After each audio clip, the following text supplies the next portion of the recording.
Fifth question है, एक 20 Newton का ब्लॉक ए 40 न्यूटन के ब्लॉक बी पर रखा हुआ है।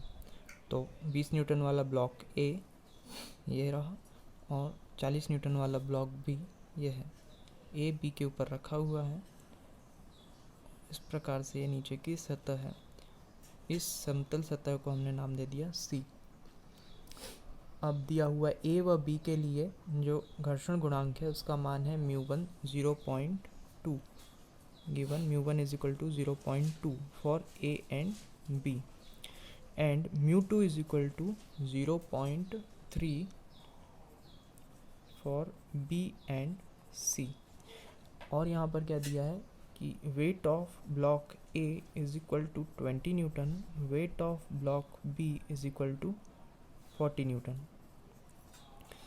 These four things are given in the question. Now अब हमें एक और बात बताई गई है कि इसमें B को खींचने के लिए लगने वाले बल का मान क्या होगा, यानी P की वैल्यू हमें फाइंड आउट करनी है। जबकि A को हमने क्षैतिज दिशा में रस्सी बांधकर रोका हुआ है। ठीक है, यहाँ कोई पोल है, इससे A को हमने रस्सी के द्वारा रोका हुआ है। तो ये यहाँ पर A फिक्स है। B को दो फ्रिक्शन को ओवरकम करके आगे बढ़ना होगा। एक ब्लॉक A के साथ जो फ्रिक्शन है उसका, और समतल सतह C के साथ। तो इस प्रकार से दो फ्रिक्शन फोर्स लगेंगे। हम मान लेते हैं, नाम इनको दे देते हैं, एक F1 और एक F2। ये F1 और ये F2। तो इस प्रकार से अब इसको हम एक एक करके सॉल्व करेंगे। तो सबसे पहले फर्स्ट कंडीशन में हम केवल ब्लॉक A की बात करते हैं, जो कि ब्लॉक ऊपर की ओर है और उसके नीचे ब्लॉक B है। तो यहाँ पर जो लगने वाला फ्रिक्शन फोर्स है जो कि A है, F1 है। इस F1 के लिए ब्लॉक A का जो वेट है वो नीचे की ओर कितना है, 20 न्यूटन। और जो नॉर्मल रिएक्शन है वो होगी R।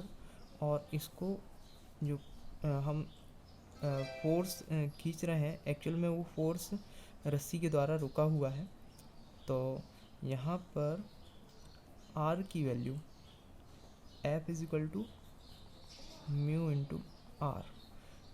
म्यू की वैल्यू हमें दी हुई है। ए और बी सतह के लिए म्यू की वैल्यू है 0.2 और F1 हमें कितना मिल जाएगा, आर की वैल्यू हो जाएगी 20 न्यूटन। तो दिस इज़ 4 न्यूटन। F1 की वैल्यू हमें मिल गई 4 न्यूटन। इसके बाद सेकेंड कंडीशन में हमको बी ब्लॉक के लिए सॉल्व करना होगा। बी ब्लॉक का फ्री बॉडी डायग्राम हम इस प्रकार से बना लेते हैं। ये हमारा बी ब्लॉक, इसके ऊपर ए ब्लॉक की सतह है जो इसे F1 फोर्स से इधर की ओर खींचेगी और इसे दूसरा फोर्स जो ओवरकम करना है वो है F2। अब बी ब्लॉक के लिए जब हम देखेंगे तो यहाँ से इसका यदि वेट देखते हैं तो वेट में A प्लस B दोनों करना पड़ेगा। Weight of block A as well as weight of block B, this is 20 plus 40, it is equal to 60 Newton.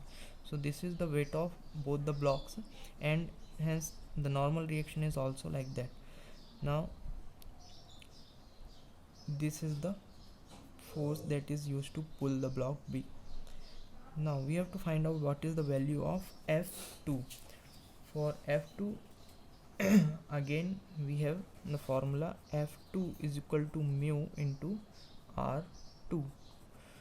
Since R is opposite to 60 Newton weight, hence R2 is equal to, this was R1 you can say, and this is R2.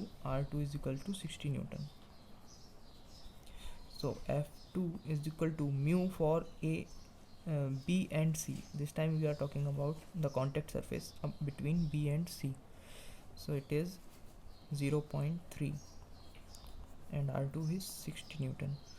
So F2 will become 60 into 0.3, 80 Newton. F2 is equal to 80 Newton. Now the total force that is required to pull the block B must be the summation of both the friction forces. P is equals to F1 plus F2। या हम इसको forces को horizontally resolve करने पर भी ये equation बना सकते हैं, क्योंकि P फोर्स जो है राइट हैंड डायरेक्शन में and F1 and F2 both are in left hand side direction. So P is equal to F1 is 4 Newton plus F2 is 18 Newton. It is equals to 22. P is equal to 22 Newton. This is our required answer.